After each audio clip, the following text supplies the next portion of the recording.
자, 이틀 연속 17만 명이 넘는 신규 확진자가 나왔는데요. 정부에서는 확진자 수만 보고 공포심 가질 필요가 없다고 하지만 전문가들은 조금 다르게 보고 있는 것 같습니다. 어제 저희와 인터뷰를 가졌던 이재복 교수는 정부가 코로나에 걸릴 테면 걸려봐라 식의 메시지를 내고 있다면서 답답함을 또 호소하기도 했습니다. 자, 이런 우려들을 방역당국은 어떻게 보고 있는지 박향 중앙사고수습본부 방역총괄 반장 직접 연결해서 내용 들어보겠습니다. 반장님 나와 계시죠?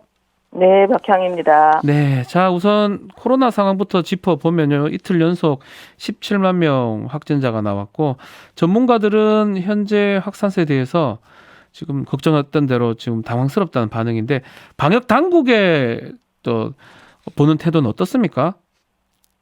저희도 역시 확산세는 신중하게 보고 있습니다. 네. 저희들이 뭐 걸릴 테면 걸려봐라라고 어떻게 정부가 그렇게 하겠습니까? 네. 정부도 역시 그러나 정부가 당황하거나 동요해서는 안 된다고 생각하고요. 지금 우리 국민들이 가장 가져야 될 것은 불안감이나 불신에 대한 해소라고 생각합니다. 네. 일상회복위원회에서 최재천 위원장님도 우리가 3T 전략으로 했지만 이제는 4T로 가야 된다. 네. 4T의 마지막 T는 트러스트, 신뢰입니다. 트러스트. 그래서 그런 서로 신뢰하지 않으면 안 된다고 생각하고요. 예. 지금 우리가 그 데이터로 봐서도 델타에 비해서 위중화율은 4분의 1 정도로 떨어졌고요. 예방접종자를 중심으로 보면 거의 치명률도 10분의 1 정도로 떨어집니다. 그럼에도 불구하고 워낙 숫자가 많기 때문에 사망자 숫자가 절대 숫자는 늘고 있고요. 네. 위중증 숫자도 절대 숫자가 늘고 있습니다. 그래서 우리가 거기에 집중하기 위해서는 그렇지 않는 경증이나 이런 확진자들이 불안하거나 과거에 그 델타 이전에 어떤 우리 그 지침이라든지 방역 수칙 그런 네. 위험도 막 이런 것들을 가지고 불안해하거나 하게 되면 실제 우리가 집중해야 될 그런 고위험군에 대해서 집중할 수가 없습니다. 그래서 우리 국민들에게 지나치게 불안해하지 마시고 우리가 차분하게 대응하자. 네. 다만 우리 정부는 위험한 고위험군에 있는 부분에 대해서는 좀 더 신중하고 꼼꼼하게 관리하겠다라는 메시지였습니다. 알겠습니다. 자, 어제 보건복지부 장관이 3월 중순쯤에 최정점에 이를 것이다라고 밝혔는데요. 네. 지금도 17만 정도가 되는데 최정점에 네. 도달하면 그 규모는 어느 정도로 예상하고 있습니까?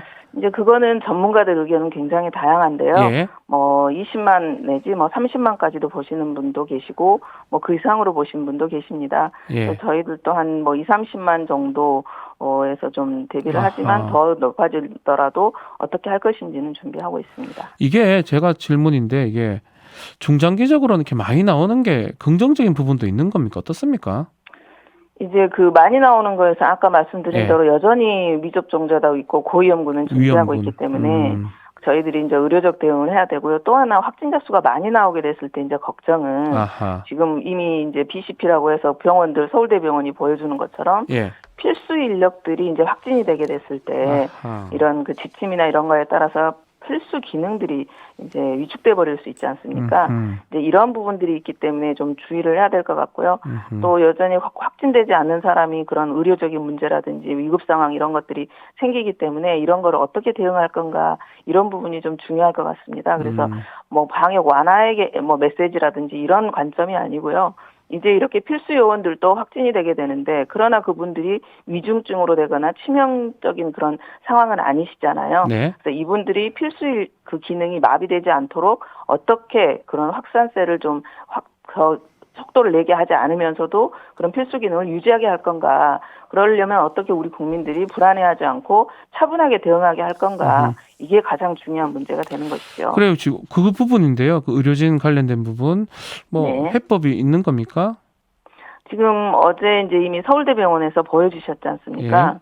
그래서 이제 의료진의 감염이라든지 이런 거는 불가피한 상황인 것 같고요. 네. 그래서 이제 의료진들도 그래서 과거에 이제 미국이나 이런 데서도 그 비상 계획 기능 필수 기능 유지 계획에서는 그동안에 재택 관리 격리를 했던 기간을 7일에서 5일로 단축하고 네. 심지어는 3일로 단축하는 그런 조치들을 했지 않습니까? 예. 그래서 이제 우리 의료 인력들도 한정 없이 그냥 대응할 수는 없는 거고요. 그 병원 그 기관의 현황 상황에 따라서 그런 최대한의 격리 기간을 좀 단축시키는 방안도 있고, 그다음에 격리 기간을 단축했을 때도 감염을 확산시키면 안 되기 때문에 방호 그런 그 기준을 어떻게 할 것인지를 각자의 기관대로 기준을 가졌고요. 국가에서도 이제 질병청과 우리 중수본에서 그런 그 계획에 대한 기준들을 어제 이제 공문을 내렸습니다. 알겠습니다. 자, 이 얘기를 좀 해봐야 될 것 같은데요. 최근에 7살 여아 또 생후 4개월 남아가 코로나 재택 치료 중에 사망 사실이 알려졌는데 이거 아이들 영아나 소아에 대한 모니터링 더 필요한 거 아니냐 이런 지적인데 이거 어떻게 말씀하십니까? 네, 당연히 저희들도 지금 소아 부분은 그 이제 확진자 숫자가 늘어나면서 진료 체계를 조정할 때 특수 진료, 특히 이제 분만 문제, 그다음에 소아 문제, 그다음에 투석 이런 문제들에 대해서는 이제 별도로 체계를 갖춰서 소아 전문 센터라든지 이런 것들을 마련을 했는데요. 최근에 이제 일련의 상황들에서 소아과 전문의 선생님이나 의료 현장에서도 가장 제안하는 게 영아 같은 경우는 이제 대면이 필요하다. 네. 그러니까 실제로 대면 진료를 해야 이제 아이들은 말을 할 수 없기 때문에 울음으로 표시하고 이제 발열이나 이런 게 나타나잖아요. 네. 한번 대면 진료를 하면 이게 위험한 상황이다. 아니면 그냥 그 대증요법을 해도 되겠다라는 판단을 해줘야 됩니다. 그래서 지금 최근에 저희들이 소아 영유아 같은 경우는 대면 진료를 좀 확대하기 위해서 서울을 중심으로 해서 대면 진료 센터를 만들었고요.